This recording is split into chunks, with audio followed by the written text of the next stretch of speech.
Welcome to the security guard's wacky adventures. Our hero won't even fetch a delivery. The delivery guy's had enough and plans a surprise. The delivery guy feels uneasy and leaves. Yuting also backs down, leaving the food outside. The security guard jumps back in shock. He retreats like seeing a ghost, as if something scary's outside. Yet, her growling stomach overpowers fear. She decides to brave it and dash out. As expected, the guard suddenly developed dark circles. Yuting chased after him and was shocked to find altars for two girls in his room. The guard is busy worshipping when he sees Yuting discover his secret and angrily blurts out, "I didn't mean to hide this from you." Yuting quickly explains, "I'm just here to find the oil lamp my brother used." At this, the guard switches gears and hands her the lamp without "Thank you so much. You're really not scared of me at all. Seeing me means you haven't seen a ghost, so relax. What they say might not be true." Just then, the guard grabs Yuting, startling her into a scream like a cat stepping on its tail. Others rush in, turning it into a bash the guard party. In fact, the guard can see what others can't, as just now, a ghost was looking to settle the score with Yuting. The guard leaps protectively over her, only to be zeroed in on by the female ghost, the very one he worships, Menboru. Talk about people feast, ghosts enjoy. People get plumper, and ghosts get fiercer. That night, the guard hears a knock at his door as if something is coming in. The guard rushes to shut the door, but at the same time, he's entered a high-stakes scenario known as "My heart is racing." Save me. Save me. Hurry, come inside. This time come in quickly, without delay. Don't hesitate, act swiftly. The various strange occurrences in the surveillance room clearly indicate that something has indeed come in. The guard's legs are already jelly from fear, and just as he dashes outside, he sees a girl being controlled by a ghost. It's like a movie plot twist. He falls to the ground in terror, and suddenly the ghost turns around, brandishing a brick in the air.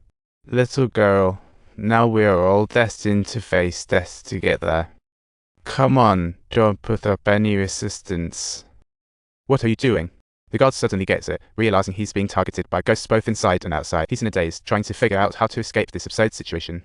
Yuting asks him, "Why do you have to live?" The guard spills the beans. He graduated from this college, and later brought his girlfriend and brothers here because of the haunting rumors. But they attracted a vengeful spirit, and two girls were taken. He escaped narrowly, but it's been haunted, pushing him to suicide. He heard the adult hole could shield him from evil, so he became a guard. But its ghosts are no joke, trapped for 60 years. They don't even get a chance to be reincarnated and have turned into vengeful spirits overflowing with resentment. The guard tells Yuting, "Don't come again." But the Four Corners game will soon be tested in the Pentagonal Library, requiring 4 people. Everyone thinks there will be no problem with a bigger crowd, except they still need one more person for the controls. So to thank Yuting for her earlier help, the security guard decides to join them to fill the spot. In this game setup, participants must stand in the 4 corners of the library after the lights go out.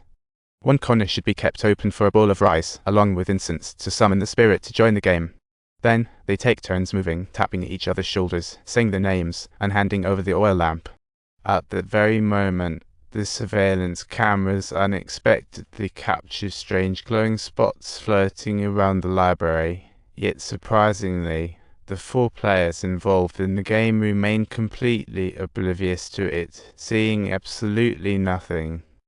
Plus, a figure suddenly appears behind Yuting, and the others hear a screeching sound in their headsets, with someone calling their names. In their panic, they hastily move towards the area where the rice is placed, while the 2 individuals in the control room promptly and keenly sense that something is amiss. Where have the individuals in the corners disappeared to? The surveillance cameras are moving. It looks like someone is wandering around. Close the doors.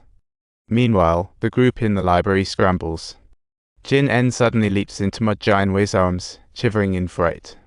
Ma Jianwei quickly asks, "What's wrong?" "Could you tell me where my aunt is?" "I don't know who it is." "Yuting."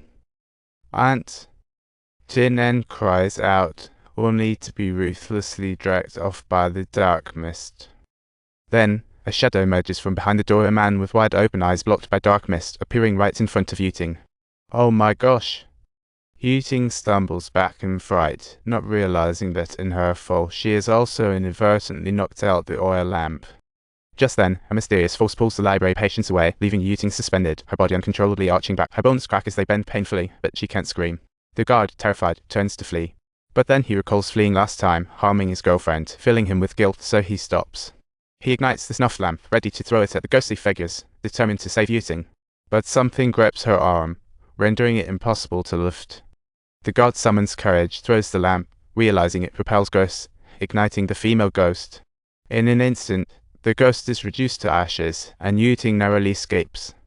And those dragged away, like Akai, fall into a state of medically unexplainable coma.